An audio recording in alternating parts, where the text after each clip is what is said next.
Hello students, welcome back to our channel. मैं हूं doctor Moini Walia और अभी हम स्टडी कर रहे हैं हमारा subject that is income tax.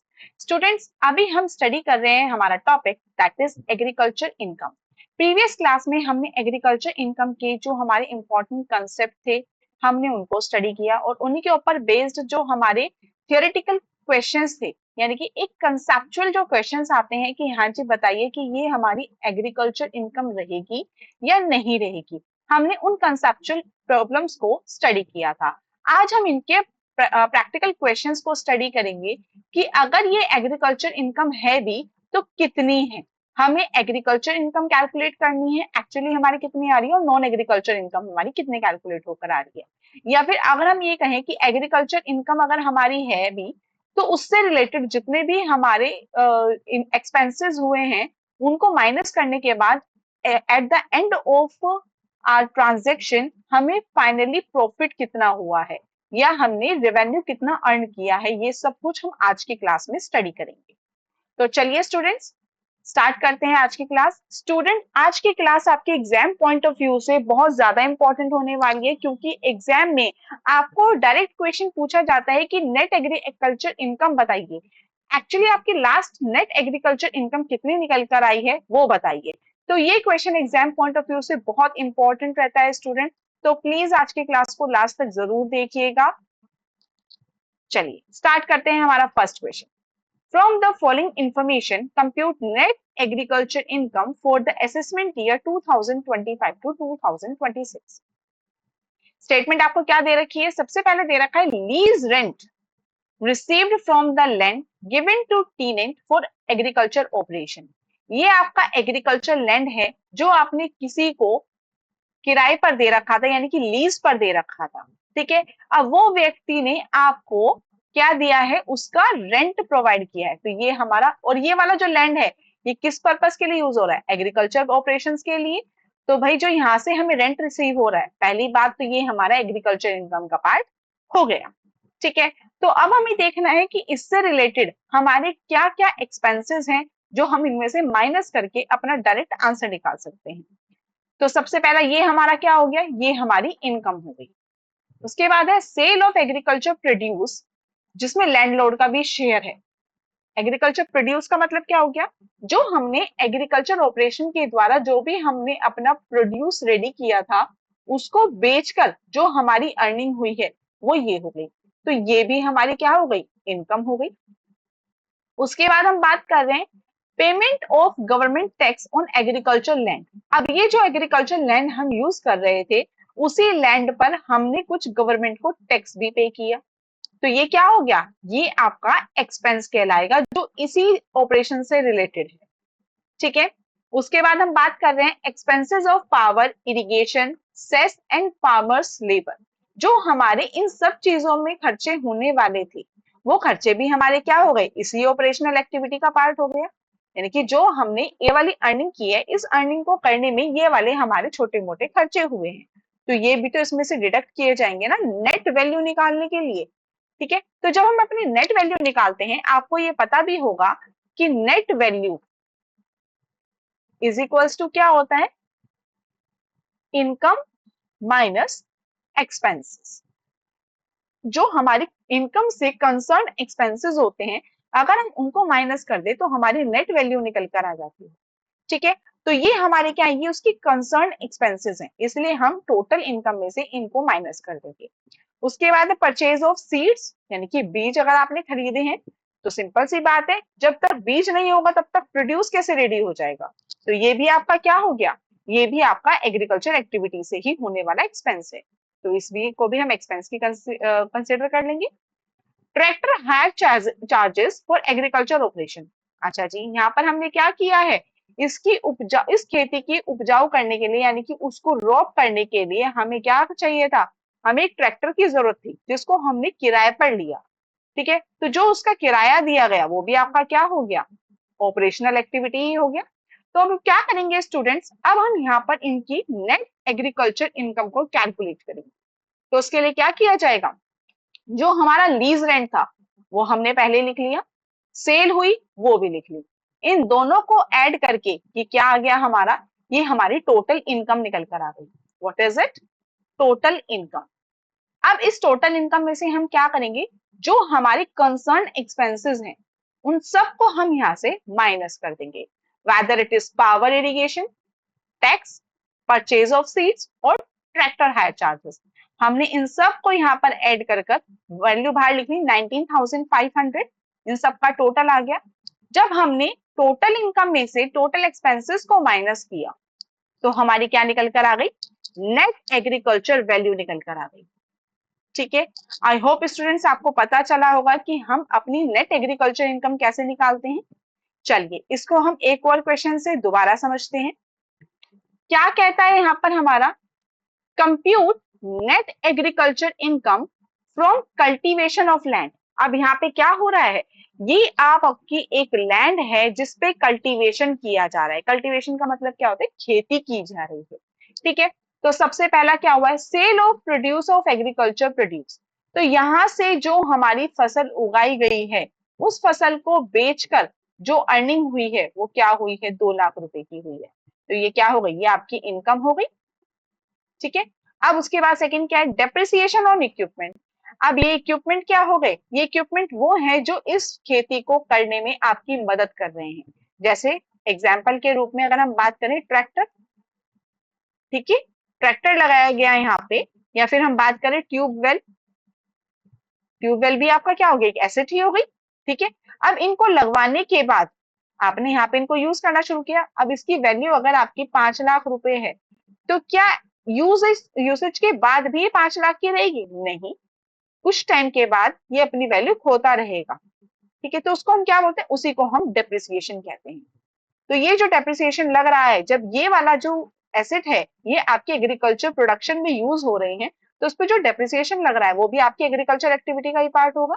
तो ये भी आपके ऑपरेशनल एक्सपेंसेस का पार्ट हो जाएगा। नेक्स्ट है लेबर चार्जेस। लेबर चार्जेस कौन हो गए? जो आपके खेत पर लेबर काम कर रही है उन्हें भी अगर आप पेमेंट कर रहे हो तो वो भी आपके क्या हो गए? ऑपरेशनल एक्सपेंसेस हो गए।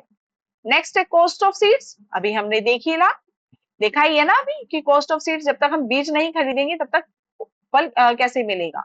Cost of fertilisers. फर्टिलाइजर क्या होते हैं? जो हम अपने खेत में डालते हैं उसकी उपजाऊ क्षमता को बढ़ाने के लिए, उसकी फर्टिलिटी को इंक्रीज करने के लिए जो भी हम उसमें फर्टिलाइजर डाल रहे हैं वो सब क्या है? वो भी आपके ऑपरेशनल एक्सपेंसेस का पार्ट है। और उसके बाद है इलेक्ट्रिसिटी चार्जेस ऑन एग्रीकल्चर। अब भाई ट्यूबवेल चल रहा है, ट्रैक्टर चल रहा है, या जो भी हो रहा है, ये सब काम कुछ ना कुछ तो चार्जेस मांगेंगे ना। इलेक्ट्रिसिटी भी चाहिए होगी, पेट्रोल या डीजल भी चाहिए होगा, तो वो सब क्या है? वो सब आपके ऑपरेशनल एक्सपेंसेस हो जाएंगे। तो हम कैसे कैलकुलेट करेंगे अपनी नेट एग्रीकल्चर इनकम? सबसे पहले हमने यहाँ क्या किया, जो हमारी ओवरऑल सेल प्रोसीड आई है टोटल इनकम में से ही तो हम माइनस करेंगे ना। तो सबसे पहले जो आपकी इनकम कैलकुलेटेड है उसको सबसे पहले ऊपर लिखेंगे। उसके बाद उसमें से जो हमारे कंसर्न एक्सपेंसेस हैं वो सब हम एक जगह पर ऐड करके टोटल किया, और उसमें से जब हम माइनस कर देंगे तो हमारी नेट वैल्यू निकल कर आ गई। तो टोटल इनकम आपकी कितनी है? 2 लाख, और ऑपरेशनल चार्जेस आपके कितने? 65,000। तो नेट एग्रीकल्चर वैल्यू निकल कर आ गई आपकी 1,35,000। ये क्या हो गया? ये आपकी एग्रीकल्चर इनकम है जिसको हम एक नेट वैल्यू बोल सकते हैं। स्टूडेंट ये जो वैल्यू है this is gross agriculture income, और जब हम इसमें से हमारे एक्सपेंसेस को माइनस कर देते हैं तो वो निकल के आ जाता है आपका नेट एग्रीकल्चर इनकम। ठीक है, चलिए स्टूडेंट्स एक और क्वेश्चन को स्टडी करते हैं। क्या कह रहा है हमारा ये question? From the following information compute net agriculture income of Ram. अब स्टूडेंट्स ये वाला जो हमारा क्वेश्चन है, इसी एक क्वेश्चन में हमारे काफी सारे क्वेश्चंस इंक्लूड है, तो उसको जरा थोड़ा ध्यान से देखिएगा। सबसे पहला क्या कहता है? Rent derived from agriculture land. यहाँ पे हमें रेंट बताया गया है जो एग्रीकल्चर लैंड से हो रहा है। ठीक है, तो सबसे पहले एक स्टेटमेंट आपकी हो गई। दूसरा हो गया sale of agriculture produce of 40,000। ये हमारी सेकंड स्टेटमेंट हो गई। ये क्या कह रहा है? Sale of agriculture produce. एक काम करते हैं, इसको सेकंड हाईलाइट से कर देते हैं। एक तो आपका ये हो गया, सेकंड आपका क्या है? Sale of agriculture produce of 40,000। उसके बाद है rent of the store house of 4,000। और लास्ट है आपका rent received of the dwelling house used by the farmer ₹10,000। ठीक है, अब ये हमारी अलग अलग चीजें हो गई, 1 2 3 4, ये 4 जगह से राम अपनी अर्निंग कर रहा है। अब हम यहाँ पे क्या करेंगे, जो हमारी डिडक्शंस यहाँ पर गिवन है, हम इन डिडक्शंस के अकॉर्डिंग उनको कैलकुलेट करेंगे, यानी कि अलग अलग सेगमेंट में डाल देंगे। ठीक है, तो सबसे पहला क्या दे रखा है, डेप्रिसिएशन दे रखा है आपको, plant and machinery used for agriculture operations. ठीक है, सबसे पहली चीज क्या दे रखी है, डेप्रिसिएशन दे रखा है। तो डेप्रिसिएशन हमारा किधर जाएगा, एग्रीकल्चर प्रोड्यूस पे हो रहा है ना, तो हम क्या करेंगे, यहाँ पे हम अपनी डेप्रिसिएशन को देखेंगे। तो डेप्रिसिएशन किसके बिहाफ पे जा रहा है, एग्रीकल्चर ऑपरेशन हो रहा है, तो एग्रीकल्चर प्रोड्यूस में जाएगा। तो यहाँ पे हम क्या करेंगे, इसको हमने डाल दिया हमारे इस वाले column, depreciation on plant and machinery used for agriculture operations. ठीक है, उसके बाद है नेक्स्ट आपका expenses on sale of agriculture produce. Simple सी चीज है स्टूडेंट, जब तक हम एग्रीकल्चर प्रोड्यूस नहीं करेंगे, हमें एग्रीकल्चर बेचेंगे कहां से। ठीक है, एग्रीकल्चर प्रोड्यूस करने के लिए, उसकी सेल करने के लिए आपने कुछ खर्चे किए, तो वो इसी के अंडर तो जाएंगे, तो वो हो गया। नेक्स्ट है आपका insurance premium in respect of warehouse. अब ये वेयर हाउस की बात हो रही है, तो वेयर हाउस कहाँ होगा, स्टोर हाउस में। ठीक है, अब आपने स्टोर हाउस जब आप लेंगे, उसी में तो आप इंश्योरेंस प्रीमियम पे करेंगे ना अपना, तो ये वाला किधर चला जाएगा हमारा, ये हमारा स्टोर हाउस में चला जाएगा। तो इसको हम स्टोर हाउस वाले में कर देते हैं, that is blue. Insurance premium in respect of the warehouse. Student, हम ये अलग अलग सेगमेंट क्यों कर रहे हैं, ताकि हमें ये पता चल जाए कि हम एग्जैक्टली कौन से वाले क्राइटेरिया में लाई कर रहे हैं, क्योंकि यहाँ पर हमारी 4 तरीके से अलग अलग इनकम हो रही है। स्टूडेंट, इस क्वेश्चन को थोड़ा सा ध्यान से समझने की कोशिश कीजिएगा। मैं यहाँ पे आपको क्वेश्चन में से ही आपके अलग अलग पार्ट बनवा रही हूँ, जिससे कि अगर आपको एक बार सेगमेंट करना आ गया, तो उससे फिर आपको क्वेश्चन सॉल्व करने में प्रॉब्लम नहीं होगी। ठीक है, नेक्स्ट आपका क्वेश्चन क्या कहता है, collection charges of rent of store house. अब यहाँ पे हम क्या कर रहे हैं, स्टोर हाउस से जो हमें कलेक्शन, उसका रेंट कलेक्ट करने के जो हमारे चार्जेस हुए हैं, तो वो भी हमारे कहाँ होंगे, रेंट ऑफ स्टोर हाउसेस से ही होंगे। तो ये भी हमारा इसी का पार्ट हो गया। ठीक है, उसके बाद हमारा नेक्स्ट है house tax paid of dwelling house. अब ये किसकी आ रही है, ड्वेलिंग हाउस की आ रही है, तो ये हमारे किस में जाएगी, ड्वेलिंग हाउस में रहेगी। स्टूडेंट, सबसे पहले तो आपको ये पता होना चाहिए कि ड्वेलिंग हाउस होता क्या है। स्टूडेंट, ड्वेलिंग हाउस हमारे वो वाले हाउसेज होते हैं जो हमारे हाउस रहने के लिए, यानी कि चाहे वो कोई हाउस हो, चाहे वो कोई हमारा अपार्टमेंट हो, या फिर हम बात करें अपार्टमेंट ना होकर चाहे वो हमारा कोई फ्लैट हो, ऐसा कोई भी एरिया, ऐसा कोई भी प्लेस जहां पे कोई भी व्यक्ति या तो परमानेंटली रहने वाला हो, या फिर वो टेम्परेरी पर्पज से कोई वहां पे रह रहा हो, वो हमारा क्या कहलाएगा, वो हमारा ड्वेलिंग हाउस रहेगा। ठीक है, ड्वेलिंग हाउस क्या हो गया student, a place where people live permanently और टेम्परेरी। ठीक है, ये एक तरह से बेसिकली क्या कहलाता है, ये आपका बेसिकली रेजिडेंशियल यूनिट कहलाता है। It is a residential unit. ठीक है, चलिए उसके बाद हम बात करते हैं, तो ये रेजिडेंशियल हमारा किस में चला जाएगा, ये हमारा चला जाएगा house tax paid for dwelling house. ठीक है, उसके बाद हम बात कर रहे हैं repair charges of store house and dwelling house. तो ये हमारे जो रिपेयर चार्जेस हैं, पहला किसका है, स्टोर हाउस का, स्टोर हाउस हमारा हो गया ब्लू कलर का, this is of blue colour, और ड्वेलिंग हाउस है हमारा पर्पल, तो इसको कर दिया हमने पर्पल कलर से। ठीक है, उसके बाद हम बात कर रहे हैं कॉस्ट ऑफ सीड्स यूज्ड ₹500। अब स्टूडेंट्स ये बताइए, अगर आपने कॉस्ट ऑफ सीड्स परचेज करी है, तो वो किससे रिलेटेड होंगी, एग्रीकल्चर रेंट से, रेंट आप जो ले रहे हैं उससे होगा, तो ये आपको उससे क्या मतलब, sale of agriculture produce, yes, जब आप किसी भी तरीके के एग्रीकल्चर प्रोड्यूस को सेल करेंगे, तो उसी में तो आपका कॉस्ट ऑफ सीड्स जाएगा ना। उसके बाद क्या है, अदर एक्सपेंसेस ऑन कल्टीवेशन, ये भी हमारा इसी में ही जाएगा। उसके बाद हो गया rent paid to the state government on agriculture land. अब ये लैंड पर जो आपने टैक्स पे किया, ये किधर जाएगा, rent derived from agriculture land, तो ये हमारा इस वाले का पार्ट हो। स्टूडेंट, ये हमारे कुछ इसमें सेगमेंट बना है। आई होप आपको ये सेगमेंट समझ में आए हैं। अगर आपको समझ में नहीं आया स्टूडेंट्स, तो प्लीज इस वाली वीडियो को थोड़ा सा रिवाइंड करके इसको दोबारा समझने की कोशिश कीजिएगा। स्टूडेंट, ये वाला जो क्वेश्चन है बहुत इंपॉर्टेंट है। एग्जाम में आपको कई बार कंफ्यूज करने के लिए ऐसे क्वेश्चन कर दिए जाते हैं। ठीक है, अब हम क्या करेंगे स्टूडेंट्स, अब हम इनके अलग अलग सेगमेंट बताएंगे। ठीक है, जो हमें रेंट रिसीव हुआ है एग्रीकल्चर लैंड से, दिस इज बिजनेस इनकम। ठीक है, सेल ऑफ एग्रीकल्चर प्रोड्यूस, ये भी आपका क्या रहेगा, ये आपका बिजनेस ऑपरेशन से रहेगा, ये भी हो जाएगा। स्टोर हाउस भी बिजनेस, ये आपका अदर, सॉरी, एग्रीकल्चर लैंड जो आपका होगा ये अदर होगा, other income. Rent of store house, this is business operation.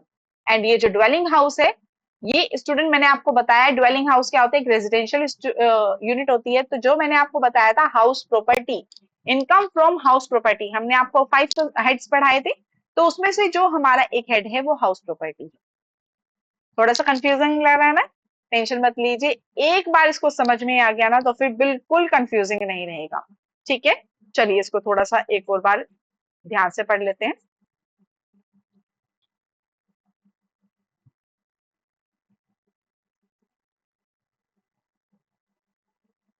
क्या कहता है हमें, चलिए सबसे पहला है आपका rent derived from agriculture land. अब हमने इन सबको अलग अलग तरीके से लिख लिया है। Rent derived from agriculture land, ये लीजिए, सबसे पहले ये वाला लास्ट वाला पार्ट हो गया। एग्रीकल्चर लैंड से हमें रेंट कितना मिल रहा है, 20,000, ये लिख लिया आपने।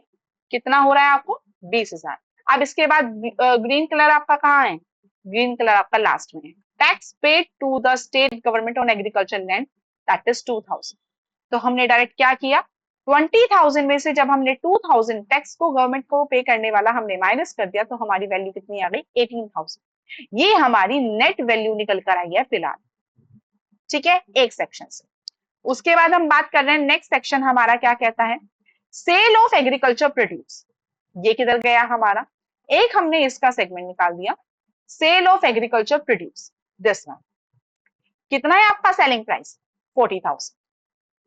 देखिए कितना है आपका सेलिंग प्राइस, 40,000। अब इस 40,000 से रिलेटेड आपकी कितनी है, ये रहा। सबसे पहला एक्सपेंस है depreciation on plant and machinery for agriculture operation, कितना, 6,000। तो हम यहाँ पे क्या करेंगे, लेस हमने कर दिया डेप्रिसिएशन 6,000। उसके बाद हमने कौन से एक्सपेंसेस डाले, expenses on sale of agriculture produce. कितना एग्रीकल्चर प्रोड्यूस किया आपने, सेलिंग एक्सपेंसेस कितने लगाए, 400। उसके बाद क्या है आपका expense, cost of seeds, cost of seeds कितनी हो गई, 500। नेक्स्ट है अदर एक्सपेंसेस ऑन कल्टीवेशन, 1000। ये भी आपने अदर एक्सपेंसेस इसमें से माइनस कर दिया। टोटल एक्सपेंडिचर आपका कितना आया, 7,900। तो यहां से आपकी नेट वैल्यू कितने निकल कर आ गई, 32,100। आई होप स्टूडेंट्स ये वाली चीजें आपको क्लियर हो रही हैं।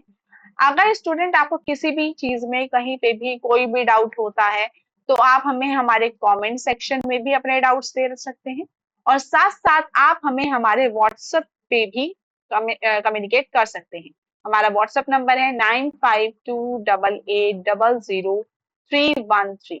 स्टूडेंट इस व्हाट्सएप चैनल, इस व्हाट्सएप पे आप हमें, इस नंबर पे आप व्हाट्सएप करके हमें हम अपने कोई भी डाउट भी दे सकते हैं, आप हमसे कुछ सजेशन भी ले सकते हैं। अगर आप चाहते हैं कि हम किसी एक पर्टिकुलर यूनिट पर या फिर पर्टिकुलर टॉपिक पर कोई भी एक स्पेशल अपनी वीडियो बनाएं, तो आप वो वाली वीडियो भी हमें बता सकते हैं कि मैम हमें इस वाले टॉपिक में हमें कोई प्रॉब्लम आ रही है, या इस वाले जो भी हमारी यूनिट है या फिर जो भी हमारा चैप्टर है हमें वो समझ में नहीं आ रहा है और हमें उस पर एक पर्टिकुलर वीडियो चाहिए जो स्पेशल चाहिए, तो आप हमें वो भी बता सकते हैं। मैं उस पे आपको एक पर्टिकुलर पूरा का पूरा कंसेप्ट आपको क्लियर करते हुए वो वाली वीडियो भी बना दूंगी आपकी। स्टूडेंट प्लीज अगर आपको हमारे डाउट सेशंस, हमारे वीडियोस, मेरा समझाने का तरीका अगर आपको कुछ भी अच्छा लग रहा है, तो प्लीज हमारी वीडियो को लाइक जरूर कीजिए, क्योंकि जब तक आपके लाइक्स आएंगे तभी हमारा मोटिवेशन इंक्रीज होगा। प्लीज स्टूडेंट्स, क्योंकि क्या होता है कि जब तक मोटिवेशन आता है तब बनाने की एक अलग ही चाह भी आती है और एक अलग ही क्रेज भी होता है। ठीक है, एंथुसियाज्म आप ही के रिस्पॉन्सेस से आता है। ठीक है स्टूडेंट्स, तो चलिए आगे चलते हैं। ये था हमारा पूरा का पूरा जो सेल ऑफ एग्रीकल्चर प्रोड्यूस था। नेक्स्ट हमारा कंसेप्ट क्या दे रखा है, rent of the store house. यहां से हमें क्या मिल रहा है, स्टोर हाउस से रेंट मिल रहा है कितना, 4000। तो अब हमने ये हमारा थर्ड में लिया है इनकम फ्रॉम स्टोर हाउस, इसको हम एज अ बिजनेस इनकम ले रहे हैं। तो रेंट हमारा कितना हो गया, 4000। अब इससे रिलेटेड जितने भी हमारे एक्सपेंसेस हुए हैं हम यहाँ पे उनको कंसिडर करेंगे। कौन कौन से हुए हैं, पहला है आपका insurance premium in respect of warehouse, कितना हो गया आपका, 50 हो गया, ये ले लिया हमने यहाँ पे 50 इंश्योरेंस प्रीमियम। नेक्स्ट आपका क्या है यहाँ पर, collection charges of rent of store house, कितना, 300, ये हमने यहाँ पर अपना 300 ले लिया है जो हमारे कलेक्शन चार्जेस है। उसके बाद हमने यहाँ पे लिया हमारा, ये हो गया हमारे repair charges of dwelling house, कितने, सॉरी, नेक्स्ट आपके कितने हैं, ये रहा स्टोर हाउस का 200, ये रहा आपका रिपेयर चार्जेस 200, ठीक है। तो कंसर्न इनकम है आपकी 4000 और कंसर्न एक्सपेंसेस हो गए आपके 550, तो आपकी नेट वैल्यू कितनी आ गई, 3450, ठीक है। अब आपका लास्ट बचता है ड्वेलिंग हाउस से होने वाली income, rent received of a dwelling house used by the farmer. ये क्या है, यहां से एक ये हाउस है जहां से जो हमारा फार्मर है वो एक इनकम अर्न कर रहा है, ठीक है। ये ड्वेलिंग हाउस है यानी कि एक रेजिडेंशियल हाउस है जहां से वो अपनी इनकम अर्न कर रहा है। तो स्टूडेंट ये किसका पार्ट हो जाएगा, हाउस प्रॉपर्टी का होगा। पहले तो हम क्या करेंगे, इससे रिलेटेड जितने भी आपके एक्सपेंसेस होंगे उन सबको माइनस कर देंगे। तो यहाँ पे क्या दे रखा है आपका, हाउस टैक्स है, house tax paid of dwelling house. तो स्टूडेंट ये हाउस प्रॉपर्टी का है, पहली चीज तो मैं आपको ये हाउस प्रॉपर्टी जब कराऊंगी तब समझाऊंगी। तो सबसे पहले हम क्या करते हैं, यहाँ पे जो हमारा रेंट होता है उसको हम क्या बोल देते हैं, GAV बोल देते हैं, that is gross annual value. GAV का मतलब क्या होता है, ग्रोस एनुअल वैल्यू, यानी कि during the year annual value जो आपकी इनकम निकल कर आई है, एनुअली आपकी कितनी आ रही है, वो आपकी है यहाँ पर 10,000। इसमें से हम माइनस कर देंगे हाउस टैक्स जो आपने पे किया है, दैट इज 1000। वैल्यू आ गई आपकी यहाँ पे एनुअल वैल्यू। स्टूडेंट एक आपको हाउस प्रॉपर्टी से जो भी इनकम होती है उसमें आपको एक स्टैंडर्ड डिडक्शन दी जाती है, दैट इज 30%। जो भी आपकी एनुअल वैल्यू निकल कर आती है उसका 30% आप यहाँ पे डिडक्ट कर देते हैं। तो जब आप 9000 का 30% कैलकुलेट करेंगे तो 10 से 10 कट, 10 से 10, 2 zeros आ गई, 9 3 जा 27। तो ये क्या हो गया आपका, ये 30% की आपको यहाँ पे डिडक्शन रिसीव होती है। तो 9000 में से जब आप माइनस करेंगे 2700, तो वैल्यू वी गेट 6300, ठीक है। तो ये आपकी हाउस प्रॉपर्टी से होने वाली नेट वैल्यू हो गई, ठीक है। अब हम इनका क्या करेंगे, अब हमारी जितने भी हमें इंफॉर्मेशन यहाँ पर गिवन थी आप नोट करेंगे तो हम इन सारी इंफॉर्मेशन को यूज कर चुके हैं, ठीक है। तो हमारी इन सभी इंफॉर्मेशन को यूज करते हुए हमारी टोटल वैल्यू निकल कर आई है, फर्स्ट वाले से 6300, सेकेंड से 32,100, 3450 from store house and 18,000 from rent of agriculture land, ठीक है। तो ये 4 सेक्शन से हमें अलग अलग इनकम रिसीव हुई है। अब हम क्या करेंगे, इन सभी इनकम को जब हम ऐड कर देंगे तो क्या निकल के आ जाएगा, आपकी नेट एग्रीकल्चर इनकम कैलकुलेट होकर आ जाएगी। क्योंकि फर्स्ट ये क्या है, नेट वैल्यू है, net value, net value and net value, 4 segment से अलग अलग आपने अपनी नेट वैल्यू कैलकुलेट की है। तो at the end of the year आपकी वैल्यू कितनी आ गई, 59,850। तो ये आपकी क्या आ गई, नेट एग्रीकल्चर इनकम निकल कर आ गई। आई होप स्टूडेंट्स आपको ये क्वेश्चन समझ में आया होगा, थोड़ा सा ट्रिकी था बट स्टूडेंट्स ट्रिकी क्वेश्चंस ही आपको मजबूत बनाते हैं अपने फ्यूचर के लिए, अपने कंसेप्ट को क्लियर करते हुए, ठीक है स्टूडेंट्स। अगर आपको कोई भी डाउट होता है तो प्लीज कमेंट कीजिए, आपके कमेंट से बहुत अच्छा लगता है कि आप रिस्पॉन्स कर रहे हैं, आप रिस्पॉन्डेड हैं। जब भी आप रिस्पॉन्ड करते हैं किसी भी चीज पर तो बहुत ही ज्यादा आपकी एक्टिवनेस शो होती है और आपकी एक्टिवनेस ही हमें दिखाती है कि आपको हमारी वीडियो कितनी अच्छी लग रही है। तो students, if you like our class then please do like, share and subscribe our channel. Thank you.